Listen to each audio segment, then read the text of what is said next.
मरकुस 4:1-20। यीशु फिर से झील के किनारे शिक्षा देने लगे।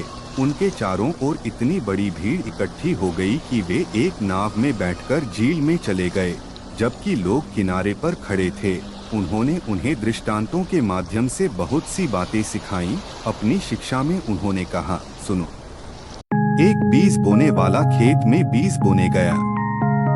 जब वह बीज बो रहा था तो कुछ बीज रास्ते के किनारे गिर गए और पक्षियों ने उन्हें खा लिया। कुछ बीज चट्टानी भूमि पर गिरे जहां मिट्टी कम थी। वे जल्दी उग तो गए क्योंकि मिट्टी गहरी नहीं थी, लेकिन जब सूरज निकला तो वे झुलस गए और जड़ें न होने के कारण सूख गए। कुछ बीज झाड़ियों के बीच गिरे और झाड़ियों ने बढ़कर उन्हें दबा दिया, जिससे वे फल नहीं दे सके। पर कुछ बीज अच्छी भूमि पर गिरे, वे बढ़े और फल देने लगे, कुछ 30 गुना, कुछ 60 गुना और कुछ 100 गुना। फिर यीशु ने कहा, जिसके सुनने के कान हैं, वह सुने। जब यीशु अकेले थे तो उनके 12 शिष्यों और अन्य लोगों ने उनसे इस दृष्टांत का अर्थ पूछा। यीशु ने कहा, तुम्हें परमेश्वर के राज्य का भेद जानने की अनुमति दी गई है, परंतु बाहरी लोगों के लिए ये सब बातें दृष्टांतों में कही जाती हैं, ताकि वे देखते हुए भी न देखें और सुनते हुए भी न समझें, ताकि वे फिरकर चंगे न हो जाएं। फिर उन्होंने उनसे कहा, क्या तुम इस दृष्टांत को नहीं समझते? तो फिर तुम और दृष्टांतों को कैसे समझोगे? बीज बोने वाला परमेश्वर का वचन बोता है।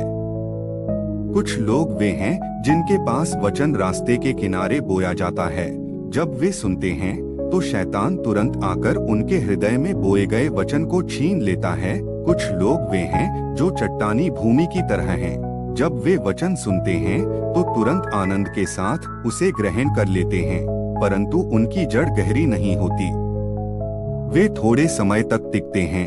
जब कष्ट या सताव वचन के कारण आता है तो वे तुरंत गिर जाते हैं। कुछ और वे हैं जिनके बीच वचन झाड़ियों में बोया जाता है।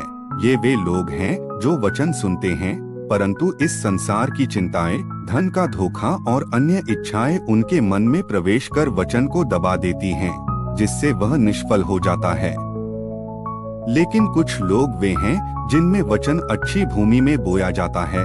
वे वचन सुनते हैं, उसे स्वीकार करते हैं और फल लाते हैं, कुछ 30 गुना, कुछ 60 गुना और कुछ 100 गुना। यह सुसमाचार हमें यह सिखाता है कि परमेश्वर का वचन सभी के लिए बोया जाता है, लेकिन उसकी स्वीकृति और फल देने की क्षमता हमारे हृदय की स्थिति पर निर्भर करती है।